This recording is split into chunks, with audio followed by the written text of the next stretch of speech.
नमस्कार दोस्तों, स्वागत है आपका आज के मुख्य समाचारों में। जी हां दोस्तों, आपको यहां पर देखने को मिलेंगी आज दिन भर की तमाम बड़ी खबरें मुख्य समाचार ब्रेकिंग न्यूज अपडेट्स के रूप में। तो दोस्तों, आप सभी लोगों से रिक्वेस्ट है इस वीडियो को ज़्यादा से ज़्यादा लाइक और शेयर करें। तो दोस्तों, सीधे चलते हैं आज की पहली बड़ी खबर की ओर। बीजेपी फर्जी हिंदुत्व वाली पार्टी, हमने गठबंधन में बर्बाद किए अपने 25 साल, उदय ठाकरे ने कहा। जी हां दोस्तों, जब भी मौका मिले शिवसेना और बीजेपी के नेता एक दूसरे पर निशाना साधने से पीछे नहीं हटते हैं। दोस्तों, दोनों पार्टियां जहां हिंदुत्व के नाम पर सालों तक एक दूसरे का साथ देती रही, वहीं अब महाराष्ट्र के मुख्यमंत्री उद्धव ठाकरे ने बीजेपी को हिंदुत्व को लेकर निशाने पर लिया है। उन्होंने मुंबई महाराष्ट्र में एक रैली को संबोधित करते हुए कहा कि बीजेपी से गठबंधन करके उनकी पार्टी के 25 साल खराब हुए हैं। मुंबई में महाराष्ट्र के मुख्यमंत्री उद्धव ठाकरे ने कहा कि महंगाई की बात कोई नहीं कर रहा है। हमने बीजेपी के साथ गठबंधन के कारण अपने 25 साल बर्बाद कर दिए, वे सबसे खराब हैं। फर्जी हिंदुत्व पार्टी जो पहले हमारे साथ थी, उन्होंने आगे कहा कि हमारा हिंदुत्व गद्दाधारी है। जम्मू कश्मीर में तहसील कार्यालय में आतंकवादियों ने राहुल भट्ट को मार गिराया। अब आप क्या करेंगे? क्या आप वहां पढ़ेंगे हनुमान चालीसा? शिवसेना प्रमुख उद्धव ठाकरे ने आगे कहा कि शिवसेना के मुखपत्र सामना ने कभी भी प्रधानमंत्री मोदी का अपमान नहीं किया। हालांकि राज्य एवं राष्ट्रीय महत्व के मुद्दों पर उन्होंने बात जरूर की है। इसके साथ ही उन्होंने यह भी साफ किया कि मुंबई को महाराष्ट्र से अलग करने के प्रयासों को कभी सफल नहीं होने दिया जाएगा। इसके बाद दोस्तों, अगली बड़ी खबर। उदयपुर, कांग्रेस को चलाने के लिए नहीं है पैसे, कॉर्पोरेट भी नहीं कर रहा है फंडिंग, पार्टी नेताओं ने जताई चिंता। जी हां दोस्तों, उदयपुर में चल रहे चिंतन शिविर में शामिल नेताओं में असंतोष भी देखने को मिल रहा है। उनका कहना है कि पार्टी चलाने के लिए पैसे नहीं है, कॉर्पोरेट फंड नहीं देते हैं, पार्टी के कार्यक्रमों के लिए पैसे नहीं रहे हैं। उनका कहना है कि शिविर में कई अहम मुद्दों पर बात नहीं हो रही है। पार्टी अध्यक्ष को लेकर भी स्थिति साफ नहीं की जा रही है। नेताओं में अध्यक्ष को लेकर अलग अलग राय देखने को मिल रही है। दोस्तों, डेलीगेट्स ने कहा है कि कांग्रेस के अध्यक्ष नहीं चुने जाने से नुकसान हुआ है। पॉलिटिकल कमेटी में शामिल आचार्य प्रमोद कृष्णन अब बोले कि एक डेलीगेट ने कहा है कि राहुल गांधी अध्यक्ष नहीं बनना चाहते हैं तो प्रियंका गांधी को अध्यक्ष बना दो।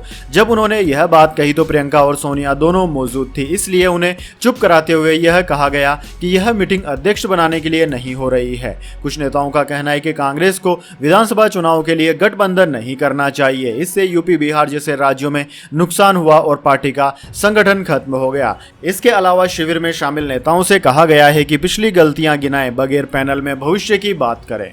इसके बाद दोस्तों, अगली बड़ी खबर।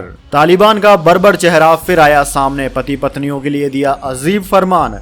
जी हां दोस्तों, बीते साल अफगानिस्तान पर कब्जा करते समय दुनिया भर के सामने बदलाव का मुखड़ा चढ़ाने वाले तालिबान ने अपना असली रंग दिखाना शुरू कर दिया है। अफगानिस्तान में अब आए दिन ऐसे फरमान जारी किए जा रहे हैं जिन्हें सुनकर साफ तौर पर अंदाजा लगाया जा सकता है कि वहां खुलेआम मानवाधिकारों और महिलाओं के अधिकारों का हनन हो रहा है। हाल ही में महिलाओं के लिए बुर्का जरूरी करने के बाद तालिबान ने पति पत्नी का रेस्टोरेंट में बैठना भी बंद करा दिया है। नए फरमानों को देखते हुए यह साफ है कि तालिबान अपने वादे से मुकर गया है, क्योंकि उसने अपने पिछले कार्यकाल की तुलना में उदारता से शासन करने की बात कही थी। लेकिन अब काबुल न्यूज के अनुसार तालिबान ने किसी भी रेस्टोरेंट में पति पत्नी के एक साथ बैठने को अपराध घोषित कर दिया है। ऐसा करने पर कड़ी सजा की बात की गई है। इसके बाद दोस्तों, अगली बड़ी खबर। आर्थिक संकट के बीच श्रीलंका में कैबिनेट फेरबदल, पेरिज फिर से बने विदेश मंत्री। जी हां दोस्तों, श्रीलंका में रानिल विक्रमसिंघे ने शनिवार को अपने मंत्रिमंडल में 4 मंत्रियों को शामिल किया। मंत्रिमंडल में जीएल पेरिज को विदेश मंत्री के रूप में शामिल किया गया। एक ऑनलाइन समाचार पोर्टल डेरी मिलर की खबर के अनुसार दिनेश गुणरत्ने को लोक प्रशासन मंत्री, पेरिज को विदेश मंत्री, प्रसन्ना रणतुंगा को शहरी विकास एवं आवास मंत्री और कंचना विजयशेखरा को बिजली एवं ऊर्जा मंत्री के रूप में शपथ दिलाई गई है। दोस्तों, पेरिज महिंद्रा राजपक्षे के नेतृत्व वाली पूर्ववर्ती सरकार में भी विदेश मंत्री थे। वह राष्ट्रपति गोटाबाया राजपक्षे द्वारा घोषित सर्वदलीय अंतरिम सरकार में शामिल किए गए सभी 4 मंत्री राजपक्षे की श्रीलंका पोदुजाना पेरामुना पार्टी से हैं। इसके बाद दोस्तों, अगली बड़ी खबर। हादसे की जांच के लिए कटरा पहुंची एनआईए की टीम ने लिया सैंपल, दुर्घटना में हुई थी 4 की मौत। जी हां दोस्तों, राष्ट्रीय अन्वेषण अभिकरण की टीम ने उस बस का निरीक्षण शनिवार को किया जिसमें कटरा शहर के पास रहस्यमय तरीके से आग लग गई थी। कटरा जम्मू कश्मीर के रियासी इलाके में माता वैष्णो देवी मंदिर जाने वाली यात्रियों के लिए आधार शिविर है। कटरा से करीब 3 किलोमीटर दूर 9 मई के पास चलती बस में आग लग जाने से 4 लोगों की मौत हो गई और 24 अन्य घायल हो गए थे। दोस्तों, कटरा से जम्मू के लिए रवाना होने के थोड़े वक्त बाद ही इसमें आग लग गई थी। बस में ज्यादातर श्रद्धालु सवार थे। मौके का मुआयना करने वाले जम्मू के अतिरिक्त पुलिस महानिदेशक मुकेश सिंह ने बताया कि जीवित बचे लोग और घटनास्थल के आसपास रहने वाले लोगों ने बस में विस्फोट की आवाज सुनने की बात कही। उन्होंने कहा कि शुरुआती जांच में किसी विस्फोट के इस्तेमाल होने की ओर इशारा नहीं किया गया है। सिंह ने बताया कि कटरा से जम्मू जाते समय बस में आग लग गई। आग के कारणों की अभी पुष्टि नहीं हुई है। उन्होंने कहा कि फोरेंसिक टीम इसे देख रही है। इसके बाद दोस्तों अगली बड़ी खबर, ताजमहल विवाद पर बोले केंद्रीय मंत्री गजेंद्र सिंह शेखावत, इतिहास लिखने वालों से हुई चूक, हिंदू मुस्लिम बहस पर भी दिया जवाब। जी हाँ दोस्तों, पिछले कुछ समय से राजस्थान लगातार चर्चा का विषय बना हुआ है। यहाँ अलग अलग जिलों में हुई सांप्रदायिक हिंसाओं को लेकर गहलोत सरकार और विपक्षी बीजेपी एक दूसरे पर हमलावर है। वहीं इसी बीच जल शक्ति मंत्री और राजस्थान के जोधपुर से सांसद गजेंद्र सिंह शेखावत ने एबीवीपी न्यूज से खास शो प्रेस कॉन्फ्रेंस में हिस्सा लिया, जिसमें उन्होंने तमाम तीखे सवालों का जवाब दिया। उन्होंने देश में हिंदू मुस्लिम की बहस को लेकर कांग्रेस पर आरोप लगाया। उन्होंने कहा कि देश में जिन प्रदेशों से मुस्लिम मतदाता कांग्रेस से छिटका, वहां कांग्रेस का अस्तित्व खत्म हो गया। ऐसे कई उदाहरण हमारे सामने हैं। राजस्थान के अलावा जिन भी राज्यों में ऐसी स्थिति बनी है, वहां वही राज्य हैं जहां कांग्रेस अपने लिए कोई संभावना देखती है। धार्मिक उन्माद की कांग्रेस सबसे ज्यादा चर्चा करती है। इसके पीछे कोई ना कोई कारण होगा। बीजेपी सरकार पर एजेंसियों के दुरुपयोग के आरोप विपक्ष लगाता रहा है। इस पर गजेंद्र सिंह शेखावत ने कहा कि मैं एक बार इसे मान भी लूं, लेकिन हिंदुस्तान की न्यायपालिका को तो किसी ने नहीं रोका है। कई ऐसे मामले हैं जहां सीबीआई और ईडी की कार्रवाई के बाद न्यायालय ने उसे खारिज कर दिया, इसलिए ऐसा बोलना ठीक नहीं है। इसके अलावा उन्होंने कहा कि ताजमहल, कुतुब मीनार और ऐसे ही धरोहरों को लेकर छिड़ी बहस को लेकर उनसे जब सवाल पूछा गया तो उन्होंने कहा कि इतिहासकारों ने इतिहास लिखने में बड़ी चूक करी है। इसके बाद दोस्तों अगली बड़ी खबर, दिल्ली में पिछले 24 घंटे में कोरोना के 673 नए मामले सामने आए, 4 लोगों की मौत। जी हां दोस्तों, दिल्ली में पिछले 24 घंटे में कोरोना के 673 नए मामले सामने आए हैं और 4 लोगों की मौत भी हो गई है। वहीं दोस्तों संक्रमण दर भी 2.77% रही है। स्वास्थ्य विभाग द्वारा शनिवार को साझा किए गए आंकड़ों के अनुसार दिल्ली में शुक्रवार को 4 लोगों की मौत हो गई थी, जो पिछले 2 महीने में किसी एक दिन मौत के सबसे ज्यादा मामले हैं। दोस्तों दिल्ली में 7 मार्च को 3 लोगों की और 4 मार्च को 4 लोगों की मौत हो गई थी। राष्ट्रीय राजधानी में शुक्रवार को 899 नए मामले आए और संक्रमण दर 3.34% थी। वहीं दोस्तों एक दिन पहले 1032 नए मामले आए थे।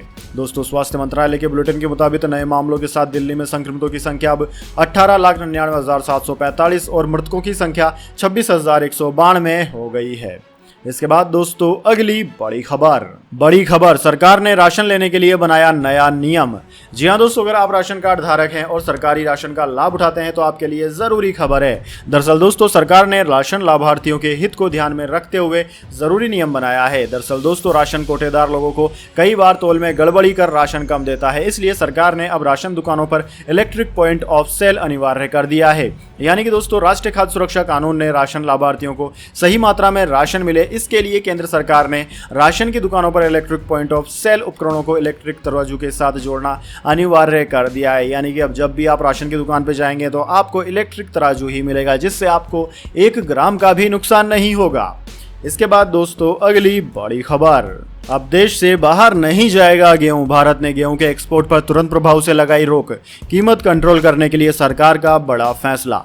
जी हां दोस्तों, गेहूं के बढ़ते दामों को देखते हुए भारत ने इसके एक्सपोर्ट निर्यात पर तुरंत प्रभाव से बैन लगा दिया है। आधिकारिक नोटिफिकेशन के मुताबिक भारत ने बढ़ती घरेलू कीमतों को नियंत्रित करने के उपायों के तहत गेहूं के निर्यात पर तत्काल प्रभाव से प्रतिबंध लगा दिया है। हालांकि इसमें यह भी कहा गया है कि भारत सरकार द्वारा किसी दूसरे देश की खाद्य जरूरत के लिए निर्यात की अनुमति दी जाएगी। इसके अलावा वो गेहूं निर्यात किए जा सके, इसके लिए ICLC जारी है, यानी कि शिपमेंट के लिए तैयार है। लगातार महंगे हो रहे गेहूं के चलते खुदरा बाजार में आटा महंगा होता जा रहा है। खुदरा बाजार में आटा का औसतन दाम करीब 33 रुपये 14 पैसे प्रति किलो पर जा पहुंचा है। बीते 1 साल में आटा करीब 13% महंगा हो चुका है। दोस्तों बीते साल 13 मई को आटा 29.40 रुपये प्रति किलोग्राम में मिल रहा था। गेहूं की कीमतों में आने वाले दिनों में और तेजी आने की उम्मीद जताई जा रही है। 2021-22 के रबी सीजन में गेहूं का उत्पादन घटने का अनुमान है। सरकार ने खुद उत्पादन के अनुमान को घटा दिया है। इसके बाद दोस्तों अगली बड़ी खबर, 2024 के लिए कांग्रेस का ब्लूप्रिंट है तैयार, राहुल की लीडरशिप और 50% अहम पोस्ट पर युवा नेता, एमएसपी जातीय जनगणना पर अग्रेसिव मोड।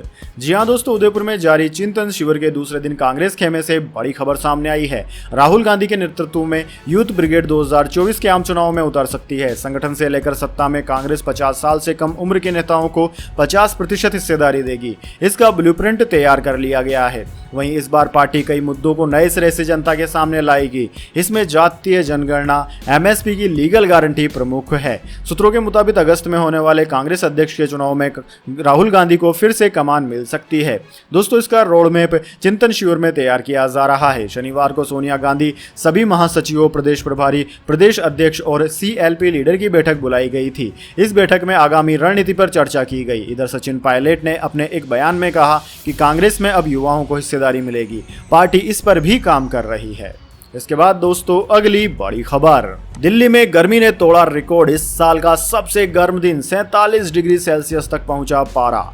जी हां दोस्तों, दिल्ली में पड़ रही भीषण गर्मी ने शनिवार को पूरे दिन लोगों का हाल बेहाल कर दिया और राष्ट्रीय राजधानी के कई इलाकों में पारा 47 डिग्री सेल्सियस तक पहुंच गया था। दोस्तों, मौसम विभाग ने कहा है कि मुंगेश्वर में अधिकतम तापमान 47.2 डिग्री सेल्सियस तो नजफगढ़ में 47 डिग्री सेल्सियस दर्ज किया गया। दोनों ही स्थानों पर पारा सामान्य से कम 7 डिग्री ज्यादा रहा। हालांकि दोस्तों, सफरगंज वेधशाला में पारा 44.2 डिग्री सेल्सियस दर्ज किया गया, जो सामान्य से 5 डिग्री अधिक है और मौसम का अब तक का सबसे ज्यादा तापमान है।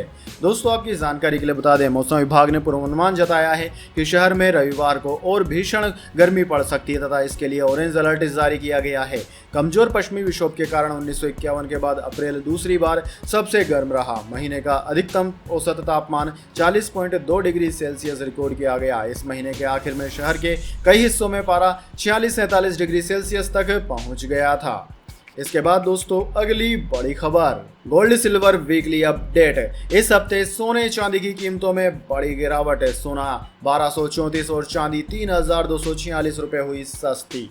जी हाँ दोस्तों, इस हफ्ते सोने चांदी के दामों में बड़ी गिरावट देखने को मिली है। Indian Boolean and jewellers association की वेबसाइट के अनुसार सराफा बाजार में इस हफ्ते की शुरुआत में यानी कि 9 मई को सोना 51,699 रुपए पर था, जो अब 14 मई को 50,465 रुपए प्रति 10 ग्राम पर आ गया। यानी कि इस हफ्ते इसकी कीमत में 1224 रुपए की कमी दर्ज की गई है। वहीं दोस्तों, वेबसाइट के अनुसार इस हफ्ते चांदी में 1000 रुपए से ज्यादा की गिरावट देखने को मिली।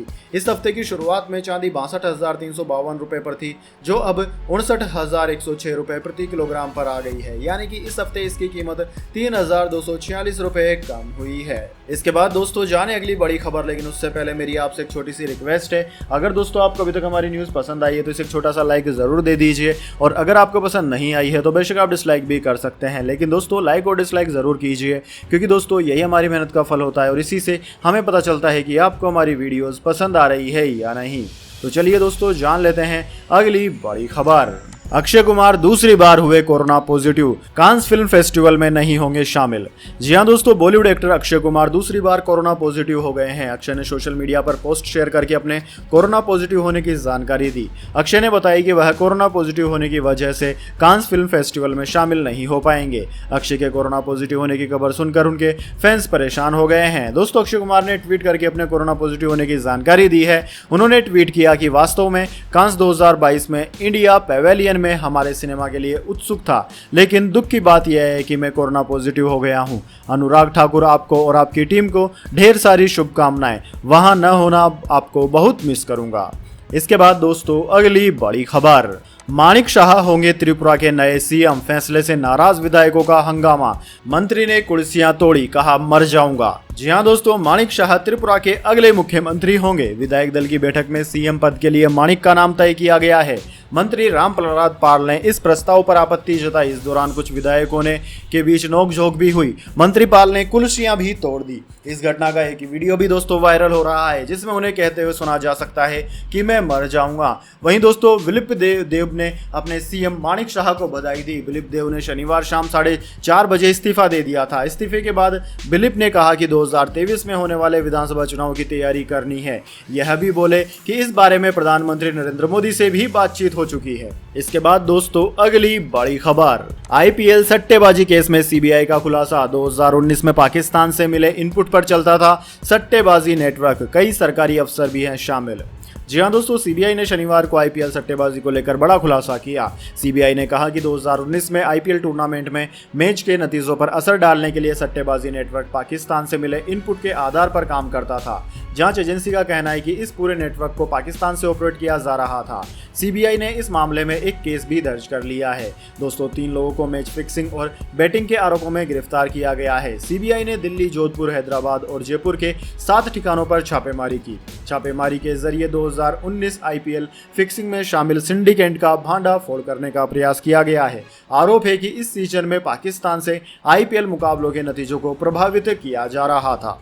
इसके बाद में दोस्तों अगली बड़ी खबर, हार्दिक पांड्या की खुलेगी लॉटरी, बनेंगे टीम इंडिया के कप्तान। रोहित, विराट समेत बड़े खिलाड़ियों को होगी छुट्टी। जी हाँ दोस्तों, रोहित शर्मा, विराट कोहली, केएल राहुल के अलावा कई और सीनियर खिलाड़ियों को अगले महीने दक्षिण अफ्रीका के खिलाफ 5 टी20 सीरीज के लिए आराम दिया जा सकता है। इन दोनों के अलावा ऋषभ पंत और जसप्रीत बुमराह को भी ब्रेक दिया जा सकता है। दोस्तों, यह फैसला जुलाई में होने वाले इंग्लैंड दौरे को देखते हुए लिया गया है। ऐसा माना जा रहा है कि रोहित शर्मा की गैर हाजिरी में अनुभवी बल्लेबाज शिखर धवन और ऑलराउंडर हार्दिक पांड्या में से किसी एक को दक्षिण अफ्रीका के साथ आयरलैंड के खिलाफ 2 टी20 की सीरीज के लिए भारतीय टीम की कप्तानी सौंपी जा सकती है। पांड्या ने आईपीएल 2022 में अपनी कप्तानी से सबको प्रभावित किया है। उनकी अगुवाई में गुजरात टाइटंस प्लेऑफ में जगह बनाने वाली पहली टीम बनी है। दोस्तों, आपकी जानकारी के लिए बता दें, दक्षिण अफ्रीका के खिलाफ 5 टी20 मैचों की सीरीज का पहला मुकाबला दिल्ली में 9 जून को खेला जाएगा, जबकि बाकी मैच कटक, विशाखापट्टनम, राजकोट और बेंगलुरु में होंगे।